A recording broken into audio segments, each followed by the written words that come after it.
A gente começa agora o nosso último episódio desta temporada do CBN Tecnologia Segura e a nossa conversa hoje é para olhar para o futuro que temos aí pela frente. Apesar de que, falando de tecnologia, parece que o futuro é sempre hoje, né? Diante de tanta revolução, diante de tanta velocidade que as coisas evoluem. Segurança sempre um assunto importante, por isso que abordamos muito aqui nessas nossas conversas. Aliás, carrega o tema desse nosso podcast, CBN Tecnologia Segura, e a gente vai falar um pouco mais sobre isso, falando da segurança do futuro que tem aí pela frente. Por isso, recebo o Arthur Igreja, especialista em cibersegurança, e o Claudinei Elias, que é o CEO da Bravo GRC e conselheiro deliberativo do Instituto Capitalismo Consciente Brasil. Eu sou o Rodrigo Bocardi e esse é o CBN Tecnologia Segura, o seu videocast sobre cibersegurança.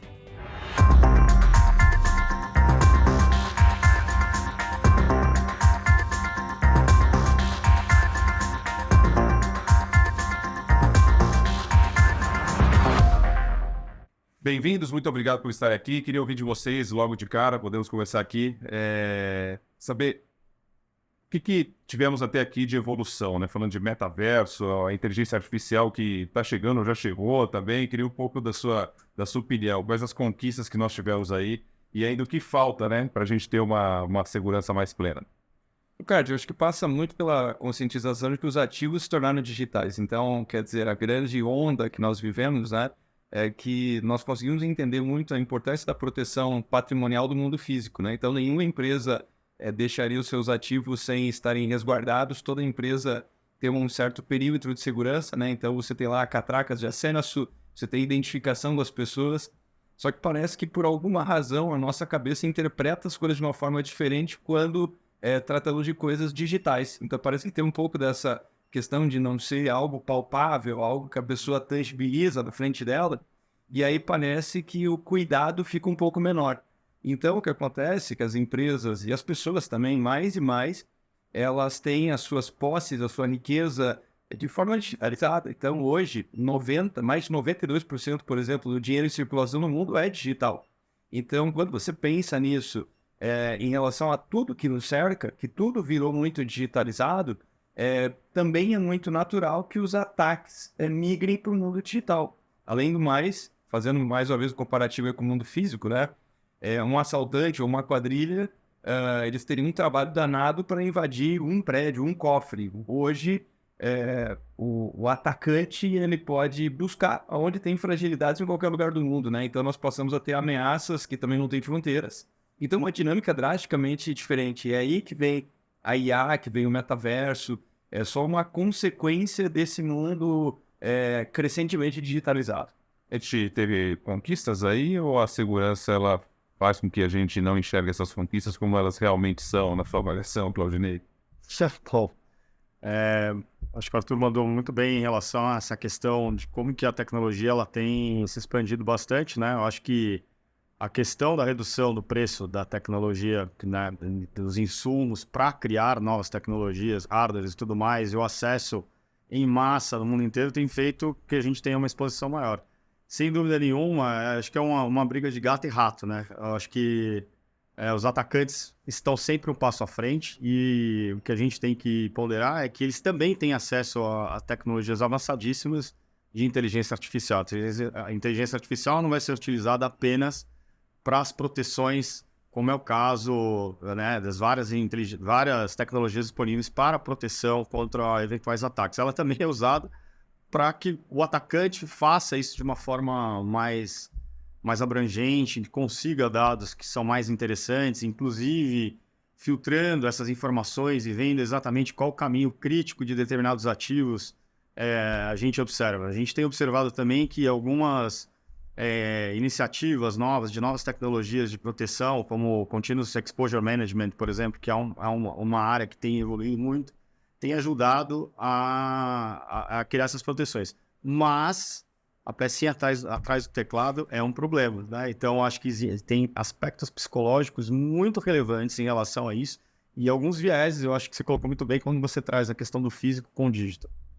Onde que a gente vai chegar? Dá para antever, falando de futuro aí nesse contexto? Difícil, né? Porque buscando um pouco essa linha do tempo, né? Voltando 20 anos, né? Só pensando nessa evolução, porque o futuro é uma aceleração do que nós já vimos nesse período, né? Você pegar o horizonte de 20 anos, por exemplo, acesso à internet, evoluiu 2.500%. Então, há exatos 20 anos atrás, nós pagávamos o equivalente hoje a R$ 600 para ter 1 mega de internet. Hoje você tem por R$ 110 500 mega. Então, a relação custo-acesso, ela melhorou 2.500%. Se você projeta isso daqui a 5 anos, é uma coisa extraordinária. O papo todo sobre inteligência artificial, tá? Que parece que o grande marco é essa chegada do ChatGPT no final de 2022. Nós estamos gravando isso, completando quase 1 ano de ChatGPT, parece que isso aconteceu 10 anos atrás. Então, estimar esse uso daqui a 5 anos é uma coisa extraordinária. Assim, para mim, a grande revolução que está acontecendo é o seguinte: por que dá para imaginar que vai ter um fluxo ainda maior? Porque até a chegada dessa geração de ChatGPT, o trabalho, em grande medida, acontecia ainda na velocidade do ser humano. Então, o que eu quero dizer?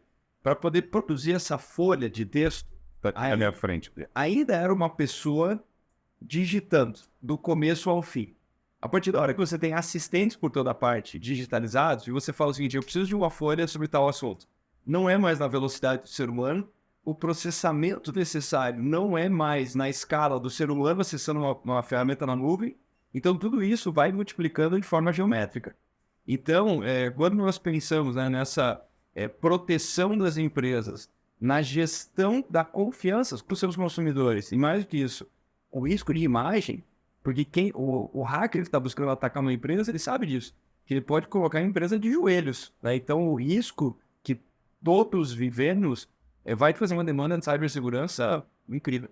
Ele pega muito no ponto da quantidade de fluxo de informação, né, de dados, a capacidade de gerir ou de fazer com que isso flua. O que você acha do seu lado onde a gente vai chegar? É claro que, obviamente, todos esses dados aí, eles trazem grandes surpresas, né, também. Bom, primeiro que a perspectiva que vem acontecendo de uma forma geral, tanto no mundo corporativo quanto para as questões de segurança pessoal, é a questão do entendimento do risco. Tá? A questão da ciência de risco, ela realmente vem evoluindo em todas as áreas, né? Seja na cibersegurança, seja na questão de SD, seja na questão de decisão de negócio e tudo mais. O fato é que a gente vê isso, até diria que nem numa escala geométrica, eu diria que isso é numa escala exponencial, né? Em função do aumento do processamento, em função da captura de dados, os dados estão cada vez mais estruturados, os algoritmos estão cada vez mais inteligentes, as próprias inteligências artificiais estão fazendo com que o algoritmo fique mais inteligente, então é natural que o acesso que você vai ter nisso é maior, né? O que a gente vem vendo para o futuro, né? Quando você fala, por exemplo, de metaverso, poxa, eu tenho N metaversos, não é um metaverso, né? Então, por exemplo, a questão de identidade, como é que eu vou entrar nesse metaverso se eu sou essa mesma pessoa aqui e também sou no outro, né? Então, por exemplo, eu tenho um ID de identificação, né? Eu acho que certamente algumas políticas importantes, né? Estruturas para a gestão de acesso, para saber que você é quem você está dizendo que você é, né? Eu acho que essa tecnologia de identificação é uma das áreas que está tendo e vai ter a maior evolução nos próximos anos. Isso inquestionavelmente. Em função exatamente de saber que você olha de uma forma, olha de outra. Hoje a gente consegue ver isso de uma forma muito clara quando você vai usar a biometria, por exemplo, para entrar no seu prédio, né? Você fala, cara, você nem coloca o rosto direito e o negócio abre. Até pra gente que trabalha com tecnologia, mesmo assim, você fala, cara, é surpreendente. E um outro ponto que eu acho que é relevante falar aqui, né? É a questão da privacidade de dados, que eu acho que é super relevante essa questão, né? Hoje, nossos dados estão muito acessíveis. Então, quando você coloca o seu rosto para abrir uma porta, ele está capturando um dado seu. Quando você resolve brincar com os dados e com, sei lá, forma do teu rosto aqui, quando você estiver mais velho, ele está capturando seus dados também. Então, acho que essa questão tem muita ligação do ponto de vista de educação. Por mais tecnologia que a gente tenha, por mais questões de hardware que a gente possa construir e evoluir, se não houver realmente uma postura, uma educação, a gente não aprende sobre cibersegurança na escola. Né? Então, mas aí você está trazendo um ponto assim, eu estou falando que ontem eu vivi isso. eu não quis, eu parei e pensei, eu não quero deixar a minha imagem aqui neste prédio, aqui, para ter o acesso desse prédio. E aí, como é que a gente... Eu fiz uma coisa boa ou uma coisa ruim? Tô sem saber até agora. Olha, essa é uma grande questão, né? O fato é que se a gente começa a criar várias barreiras de proteção em relação ao acesso dos nossos dados, a gente praticamente não consegue interagir com o mundo físico que tem um viés de metaverso, mesmo a gente vivendo no mundo físico, se você for avaliar. Você usa a sua imagem digital, né, a sua impressão digital, para acessar o mundo físico. A gente não para pensar. Mas quando você vai acessar o banco, por exemplo, né, é um quê de estou no metaverso, no mundo físico, acessando uma informação e concedendo, né, os direitos de uso daquela imagem para determinadas questões. Você pensa? Eu acho que nós estamos possivelmente chegando no final da era dessa ingenuidade com isso tudo. Então, agora, como nós começamos a viver esses conflitos, voltando no caso da inteligência artificial, num primeiro momento, alguns países, como foi o caso da Itália, provocou um bloqueio temporário do ChatGPT. Tem muita gente que não entendeu nada, ficou pensando, puxa, mas será que os italianos têm alguma aversão à inovação, à tecnologia? E tinha tudo a ver com privacidade, porque até então a política não contemplava a privacidade. E qual que é a diferença? A diferença, imagina o seguinte, que a pessoa manda o seu imposto de renda para alguém, né? E você confia que o seu gestor, seja de uma fintech, de banco, seja lá o que for, vai fazer uma análise com aquilo. Mas, o gestor, o gerente, ele fala, peraí, mas tem uma ferramenta de IA que eu posso usar. Então, o que eu vou fazer? Eu subo o teu imposto de renda e peço para o ChatGPT. Devo conceder crédito para essa pessoa, sim ou não? Até então, como a política não considerava a privacidade, os dados dessa declaração de imposto de renda eram usados para realimentar o sistema e causar aprendizado, só que de forma não anonimizada e sem privacidade, ou seja, tinha indexação. Traduzindo, esse usuário, que de forma muito ingênua, lá pelas tantas, mandou seu imposto de renda, ele faz uma consulta do próprio nome 6 meses depois, então ele procura quem é o Arthur Igreja, numa plataforma como essa, e descobre lá a declaração dos bens. Então, caramba, não é uma informação que a pessoa conscientemente gostaria de deixar pública. Então, o que está acontecendo, e eu concordo 100% com esse ponto, de que no final das contas, essa informação está transitando de uma forma muito inconsequente, é como se você pegasse os seus documentos, as suas informações, as suas fotos, e você deixasse no meio da rua. Ninguém em sã consciência faria isso, mas no ambiente digital é muito perto disso. A gente já teve um episódio aqui para discutir a questão de lei geral de proteção de dados, e foi muito bacana, porque a gente falou muito sobre isso, e inclusive trouxemos o alerta, né, do tanto de empresas ainda que não aderiram, que não respeitam, e deixando tudo isso muito exposto, inclusive fazendo um apelo, né, para as empresas que devem respeitar e também para o cidadão cobrar e escolher, né, porque ele possa também incentivar para que tenhamos aí um ambiente mais seguro nesse contexto. Então, por isso, eu nem vou me prolongar nisso para a gente poder concentrar no aspecto de vocês. A questão da inteligência artificial, muito se fala, e aí trazendo para esse terreno bem baixo que eu estou dizendo, mas que pode atingir um número maior aí de pessoas, que é o seguinte, todo mundo fala, vai acabar a profissão, vai para um lugar do outro, tal. Como é que vocês veem isso, vocês que lidam com essa questão? Pô, essa pergunta fabulosa, que chega a ser engraçado, né? Outro dia eu sou CEO, né? Eu tem um tamanho razoável. Outro dia eu li, acho que no Instagram, a inteligência artificial vai substituir o papel do CEO. Falei, ok, né? Eu acho que a complexidade e a necessidade que a gente tem, por exemplo, para processos de imaginação, de tomada de decisões complexas, cenários que a gente nem percebe, que a gente é capaz de fazer, só aí a gente já teria uma resposta. Ou seja, a gente não pode esquecer que a inteligência artificial nada mais é do que 0 e 1, matemática e estatística. É isso, né? Não tem...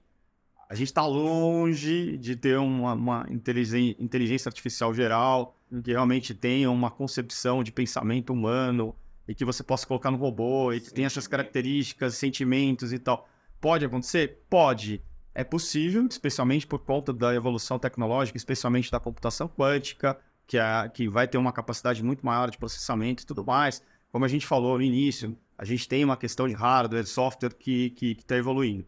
Mas o fato o que a gente pondera, especialmente se tratando de governança, né, e falando de empresas, né, o que é a nossa especialidade, inclusive, Você tem que travar essa governança na tua companhia, no teu negócio ou na tua vida, né?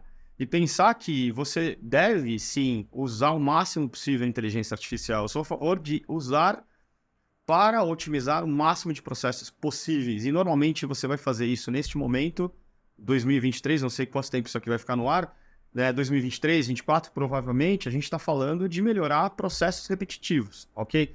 Lá na frente, a gente vai ter outros tipos de utilização para isso. Mas o fato é, não tenha medo, porque é inevitável, você não vai conseguir lutar contra. É como se você tentasse nunca na sua vida voar de avião para ver os Estados Unidos.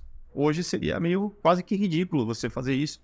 Você vai levar, quantas vezes mais de tempo para você alcançar. É essa relação, né? Então as pessoas confundem muito essa questão de que a inteligência artificial vai substituir tudo, vai acabar com tudo e tudo mais. Não, é só você usar o ChatGPT ou qualquer outro inteligência artificial, LLM, você vai observar que, cara, ainda tem muito chão ainda para fazer. Outro ponto que a gente tem que ponderar, o investimento é quase que multibilionário. É só ver o nível de capital que a OpenAI está precisando para manter essa máquina viva. E nem sabe quando isso vai dar louco. Então, assim, não é uma coisa tão simples, né, quanto uma decisão, vai substituir. Não.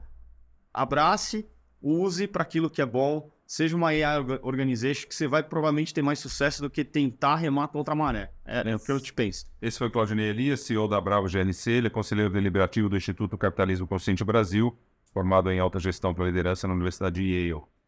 E agora quero ouvir o Arthur Igreja, especialista em cibersegurança, também formado na Universidade de Georgetown, nos Estados Unidos, mestre pela FGV, autor do livro Conveniência é o Nome do Negócio. Atua profissionalmente em mais de 25 países e os dois estão com a gente hoje aqui, o CBN Tecnologia Segura. A inteligência artificial, além da questão ali do sentimento e tal, puxando assim de uma forma, resumindo de uma forma bem grotesca, mas ela vai precisar de alguém para lidar com ela, e daí o humano está presente, está garantido. O Sharon, que nós estamos entrando numa era de trabalho híbrido. Então, não no trabalho híbrido, aquela discussão que me parece secundária de onde a pessoa está, mas é um trabalho híbrido de pessoas colaborando com inteligências artificiais. Então, nós vamos ter squads híbridos, algumas pessoas e muitas IAs. Nós nos tornaremos gestores de inteligências artificiais. Isso já está acontecendo, no final das contas. E o problema é o recorte temporal. O nosso cérebro não lida bem com o que está por vir ou o que está sendo criado nesse momento. Então, hoje, ninguém vai falar o seguinte, o computador, será que vai pegar? Será que vai dar certo? Né? Parece uma coisa razoavelmente estabelecida, né? Mas a discussão, se voltar lá nos anos 80, era exatamente essa. Será que o computador vai causar uma onda sem precedentes de desemprego? Será que as pessoas vão ficar sem ocupação? A distopia da inteligência artificial não é o desemprego. A distopia da inteligência artificial são pessoas fazendo coisas que não têm valor algum. Então, esse é o problema. Quem não usa esse tipo de ferramenta se torna improdutivo. E o outro argumento que eu uso é o seguinte: se a pessoa, em qualquer ponto da semana dela, ela usar a frase "eu não tenho tempo", não tem como essa pessoa não ser um apaixonado por tecnologia, porque a tecnologia devolve tempo, né? Então, o problema é esse recorte, que eu sempre gosto de usar o seguinte: 1850, 3 a cada 4 pessoas trabalhavam no campo. Imagina a pessoa de 1850, se ela pudesse por um segundo vislumbrar 2023, onde 3% das pessoas trabalham com agricultura. Essa pessoa viria até 2023, olharia, voltaria lá e falaria o seguinte: estamos ferrados. Porque 75% trabalham com isso, lá no futuro ninguém mais trabalha com isso. E não foi o que aconteceu. Em nenhum momento aconteceu um choque de desocupação e de desemprego. Por quê? Porque alguém vai falar o seguinte: claro, mas todo o setor de serviços foi criado depois. Todo o setor de tecnologia foi criado depois. O setor de cibersegurança, em 1850, era inexistente, né? E hoje tem o quê? Escassez de profissionais. Então, o fato é que, em 2023, nós temos um pouco de pânico do que vai acontecer em 2025, em 2030, e historicamente é o que acontece. Traduzindo, não vai acontecer isso. Vai gerar mais riqueza? No futuro, com a internet, a gente vai ter mais riqueza? Obviamente, sempre contemplando a questão da segurança, tratando de uma internet segura. A economia do país ou dos países, elas vão ser maiores? As pessoas vão ficar mais ricas, digamos assim? Eu vou dar minha opinião pessoal. Totalmente pessoal. O pessoal tem um valor, você é especialista nessa questão. Eu acho que é meio óbvio que sim, né? Me parece óbvio. Por quê? A gente está observando grandes movimentos tecnológicos relevantes, né? Ainda, infelizmente, a gente observa que o 5G, por exemplo, aqui no Brasil, dá raiva, né? Você tá com 5G, você fala, cara, quando eu entrei na região aqui de São Paulo, com 5G, tudo fica mais lento. Mas a grande verdade é Edge, Quantum, o 5G, a Web 3.0, e tudo isso vai fazer com que a gente tenha uma capacidade muito maior de processamento, que acesse muito mais informações, e aí sim a AI vai fazer uma diferença enorme, que a gente não teria nem capacidade de sinapse para poder processar, vai trazer ali algo mais formatado, pronto, com alguma coisa, e aí eu já estou pensando no futuro mesmo, daqui, não muito longe disso, daqui 10 anos, você vai realmente ter capacidade. Fica gravado isso, 10 anos em que...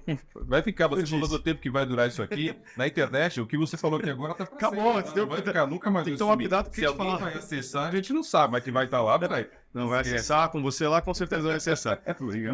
Mas a verdade é que a gente vai observar realmente muitas outras pessoas que não têm sequer acesso hoje, acessando a internet, ou seja, a gente vê o movimento da Starlink, por exemplo, agora, né, você podendo acessar a internet em qualquer lugar do planeta, funcionando melhor do que uma rede a cabo. E a gente vai ver outras tecnologias. A partir do momento que você tem esse processo de inclusão, as pessoas passam a ter um processo de desenvolvimento e consciência. A partir do momento que você tem consciência, você vai consumir aquilo, você vai mudar o seu comportamento. Isso é histórico, né? A gente observa o que aconteceu com os índios aqui. Então, assim, se a gente voltar um pouquinho atrás, acho que você fez um exercício maravilhoso. Lá em 1800 e tanto, olhar como a coisa evoluiu, as várias tecnologias. A diferença é que a gente levou um certo tempo para atingir certos patamares e hoje esse tempo ele é cortado, ele é muito mais curto exatamente pelo processo de exponencialidade, ou seja, que a gente não tem uma capacidade cerebral para entender a questão do exponencial, né? A coisa vai muito rápido. A gente está falando de habitar a Lua, né? Daqui ainda na nossa existência. Uma questão, por exemplo, ali, né, questão de reconstrução de órgãos e algumas outras coisas que a gente observa, né, um tip point possível que deve acontecer por volta de 2030, 2035, você tem literatura, muitos estudos que apontam que a medicina vai sofrer uma alteração absurdamente gigantesca a partir de 2040, e a gente espero que a gente esteja aqui ainda. Claro. Arthur, igreja, as pessoas vão ficar mais ricas, os países mais ricos e as desigualdades serão menores? Não sei. Não tenho tanta certeza. Porque tem um outro paralelo que eu acho que é interessante. Sempre para entender o futuro imediato ou o que nós estamos vivendo, eu acho que é importante dar esse passo atrás. E aí a internet não é necessariamente um bom exemplo. Por que eu estou falando isso? A internet ela trouxe a democratização de uma série gigantesca de coisas. Basta voltar no acesso à informação, na possibilidade de hoje... não muito tempo atrás, até o começo dos anos 90, só fazia faculdade quem tinha passado numa universidade pública, federal ou estadual, ou seja, morava ou numa capital ou numa grande cidade. Hoje, pessoas em virtualmente qualquer lugar, por muito pouco dinheiro, conseguem cursar o ensino superior. De outro lado, então o que eu quero dizer, a internet democratizou muita coisa. O e-commerce, há 25 anos atrás, estávamos falando de grandes empresas. Hoje, basicamente, qualquer pessoa está no e-commerce e usando redes sociais. Antigamente, ter um canal e acesso ao público. Nós estávamos falando de pouquíssimos canais de mídia. Hoje, a pessoa cria uma conta no YouTube, ela tem acesso a se tornar um canal, né? Por outro lado, é importante lembrar que hoje nós estamos falando o quê? De um barão das redes sociais, o grupo Meta. Nós temos basicamente 5 big techs que dominam esse jogo. Então tem uma que domina e-commerce, nós estamos falando da Amazon, temos poucas que dominam as nuvens, nós temos poucas que dominam o hardware. Traduzindo, se nós pegarmos o ecossistema da internet hoje, nós temos uma espécie de Rockefeller, Vanderbilt, nós temos grandes conglomerados, ou seja, um domínio muito parecido com o domínio que nós tínhamos há 140 anos atrás. Então, acho que, por um lado, tudo se democratizou, mas, por outro lado, quem controla o jogo você tem uma configuração bastante parecida em termos de concentração de riqueza e concentração do domínio tecnológico. Ou seja, vai trazer a possibilidade de geração de riqueza, eu não tenho dúvida nenhuma. A vida das pessoas vai ficar melhor, eu não tenho dúvida nenhuma. Como será esse equilíbrio de forças? Eu tenho severas dúvidas. Democratizar isso para que a riqueza seja... Queria só complementar um ponto que eu acho que é relevante, né? A gente não pode esquecer da China, né? E Índia, que eu acho que são movimentos que estão ocorrendo. A gente vê isso no e-commerce com a questão do Shine e tudo mais, mas na tecnologia também, eu acho que isso é um ponto. E sendo especialista nisso, o que a gente vem observando em todas as áreas é o aumento da regulamentação, né? Então, assim, não me assusta nada se sair uma regulamentação relevante no futuro próximo, falando sobre a quebra desse quase trust que a gente vê dessas grandes corporações, ou seja, a obrigatoriedade de não ter toda a questão. Então, são questões que podem ter alguma mudança e, ao mesmo tempo, por outro lado, quanto mais riqueza for gerada por essas empresas, mais gente vai se alcançar. Então, assim, é uma pergunta de extrema complexidade, muito difícil de chegar e prever e ser respondido. Eu acho que precisaria ir mais profundo. Dá para dizer que a internet vai ser mais segura no futuro? Espero que sim, espero que sim. Voltamos na primeira resposta, é uma eterna corrida entre pessoas muito capacitadas tentando proteger e outras extremamente capacitadas usando a sua inteligência para fazer coisas que não são boas. Mas eu entendo que sim, pelo seguinte, a preocupação, a consciência, ela está aumentando muito, os investimentos, o grau de priorização. Então, isso me leva a crer que a resposta é sim. Na sua opinião também, Claudinei? Tende a ser sim, né? Agora, a gente tem que ponderar que esses ataques que acontecem, essas inteligências humanas, né? Que normalmente fazem esses ataques, estão em territórios que não são controlados. Isso é uma coisa a ser bem falada aqui.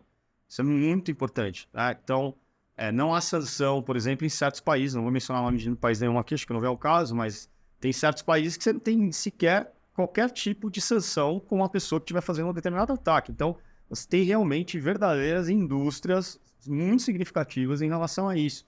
E a gente vê também a questão de governos e tudo mais. Então, é um processo intricado aí, bastante complexo, né? Tem muitas questões de espionagem industrial também, tem um negócio bem complexo, não é tão simples. E a gente não pode esquecer de falar da Dark Web também, né? Onde você não tem controle algum, uma terra selvagem e que, sinceramente, hoje você consegue acessar de cada vez mais fácil, né? Sendo mais, vocês estão prontos para viver esse futuro e proteger a gente aí em que for possível. Com certeza. Essa ideia. Valeu. Queria agradecer ao Arthur Igreja, especialista em cibersegurança, o Claudinei Elias, CEO da Bravo GNC e conselheiro deliberativo do Instituto Capitalismo Consciente Brasil. Este foi o último episódio dessa temporada do CBN Tecnologia Segura. Queria agradecer demais você que se dedicou, você que ouviu, que participou de alguma maneira. Está em todas as plataformas de áudio e também no YouTube. Agradecer a toda a equipe que participou desse processo. Foi muito bacana, tive um aprendizado enorme. Que venham outras temporadas aí para a gente poder discutir bastante esse tema tão importante que faz parte do nosso dia a dia e que todos nós, de todos os lados, precisamos evoluir para sermos mais felizes, né? Muito obrigado. O CBN Tecnologia Segura teve a produção e o roteiro do Leopoldo Posa. Eu, Rodrigo Bocardi, agradeço você e a gente se encontra todos os dias aí na CBN.